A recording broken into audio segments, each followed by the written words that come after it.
भवतु सहनो भुनक्तु सह वीर्यं करवावहै तेजस्विनावधीतमस्तु मा विद्विषान्तिः शान्तिः हरिः ओम् शन्नो मित्रः शर्वहि शन्नो विष्णुरुक्रमः नमो ब्रह्मणे नमस्ते स्वस्ति नो बृहस्पतिर्ददातु हरिः ओम् पूर्णमदः पूर्णमिदं पूर्णस्य पूर्णमादाय पूर्णमेवावशिष्यते ओम् स्थापकाय च धर्मस्य सर्वधर्मस्वरूपिणे अवतारवरिष्ठे नमः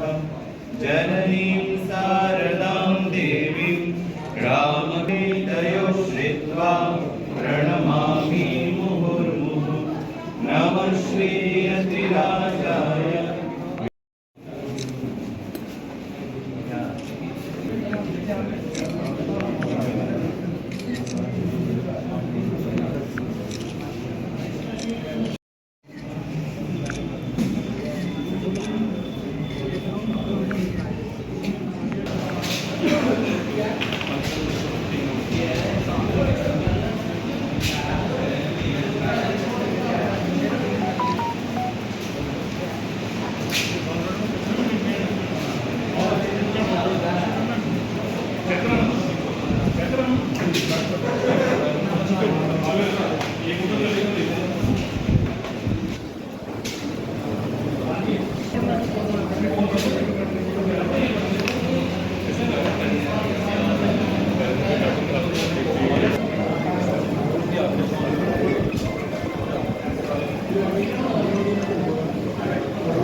जिस उद्देश्य से हम लोग हर संडे को कैंप करते हैं कि कार्डियोवैस्कुलर डिजीज़ के बारे में लोगों को अवेयर करने की कोशिश करें।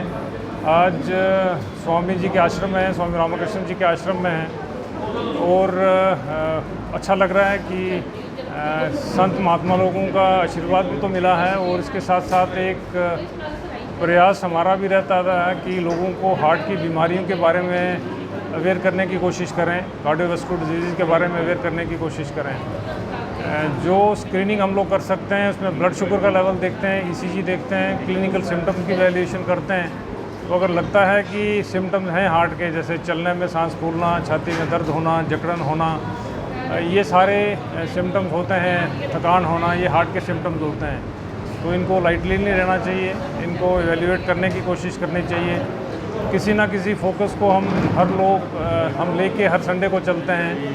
इस वीक में हम लोग ज़्यादा ओबेसिटी पे फोकस कर रहे हैं कि मोटापन से क्या हो सकता है, हार्ट में क्या परेशानियां हो सकती हैं। जो लोग मोटे हैं, जो लोग ओबीस होते हैं, जिनका बीएमआई ज़्यादा होता है, बॉडी मास इंडेक्स जिसे हमें बोलते हैं, उन लोगों में देखा गया है कि हार्ट फेलियर ज़्यादा कॉमन होता है, उन लोगों में ब्लड प्रेशर ज़्यादा होती है, उनमें डायबिटीज़ ज़्यादा होती है और हार्ट की नाड़ियों की बीमारियाँ ज़्यादा होती हैं।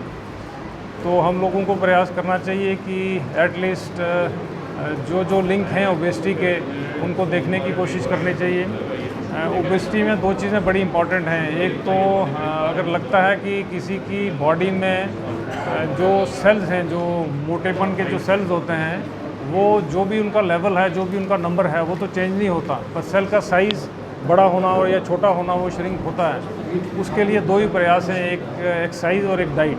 इन दोनों का अगर ध्यान रखे आदमी, तो हम लोग एटलीस्ट एक जो लिंक है ओबेसिटी का, उसको चेंज किया जा सकता है और हार्ट की बीमारियाँ इनडायरेक्टली कम हो सकती हैं।